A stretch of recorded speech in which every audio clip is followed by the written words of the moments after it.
If I'm president, I will have that war settled in one day, 24 hours. How would you settle that war in one day?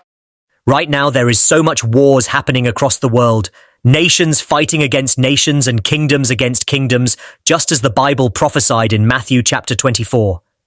And it seems that the world is already on the lookout for a savior. But the question is, will there ever be one?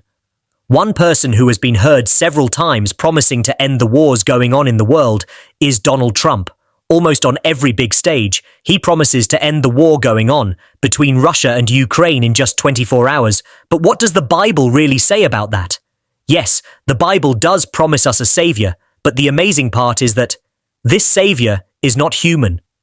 But then the Bible makes us understand that our quest to seek for mortal solutions to the world will lead to the emergence of a powerful yet demonic entity called the Antichrist, according to the book of Daniel. The Bible makes one thing clear in Matthew 24, verse 6 to 8. And ye shall hear of wars and rumours of wars. See that ye be not troubled, for all these things must come to pass, but the end is not yet. For nation shall rise against nation, and kingdom against kingdom. And there shall be famines, and pestilences, and earthquakes in divers places. All these are the beginning of sorrows. One thing about war is that it also comes with a cost, and the cost with which it comes with only makes the world harder and tougher. We can talk about human lives, destruction of key state projects and properties worth millions, so it's no wonder the world is desperately seeking for a solution. But in a world where the fear of God has totally been replaced with evil, world governments only recognize wars as the solution to wars, which makes the fulfillment of Bible prophecies more vivid than it could ever be.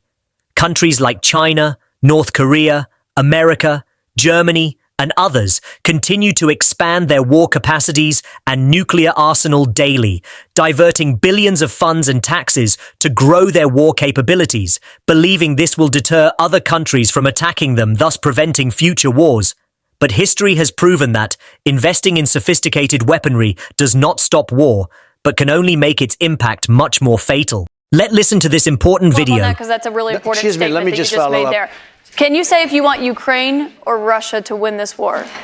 I want everybody to stop dying. They're dying. Russians and Ukrainians. I want them to stop dying. And I'll have that done. I'll have that done in 24 hours. I'll have it done. You need the power of the presidency to do it. But you won't. If you listen to Donald Trump very well, you will realize that he did not only claim, but he also promised to end the war happening between Russia and Ukraine in just 24 hours. But the question is, will this be possible? Let's first hear what the Ukrainian president had to say, and afterwards we will take a second look at what the Bible really says. I want to remind you that Trump was once the president anyway. I had a meeting with him and I was also the president at the time. There was no full-scale invasion, but there was a war. There was already a Russian aggression. Crimea was occupied, part of Donbass was occupied.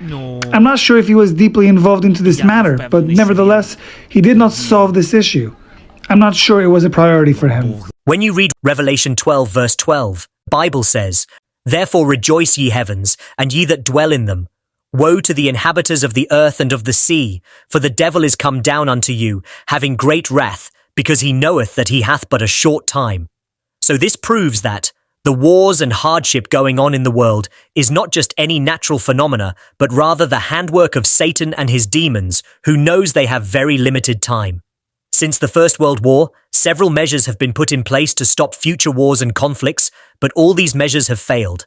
So far as we keep seeking physical solution to spiritual problems, we shouldn't expect a lot to change.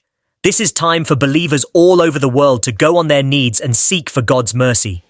But one thing is certain, until the second coming of Christ, we will keep seeing the fulfillment of Bible prophecies. Kindly like, subscribe, and leave your comment. We did be glad to hear from you.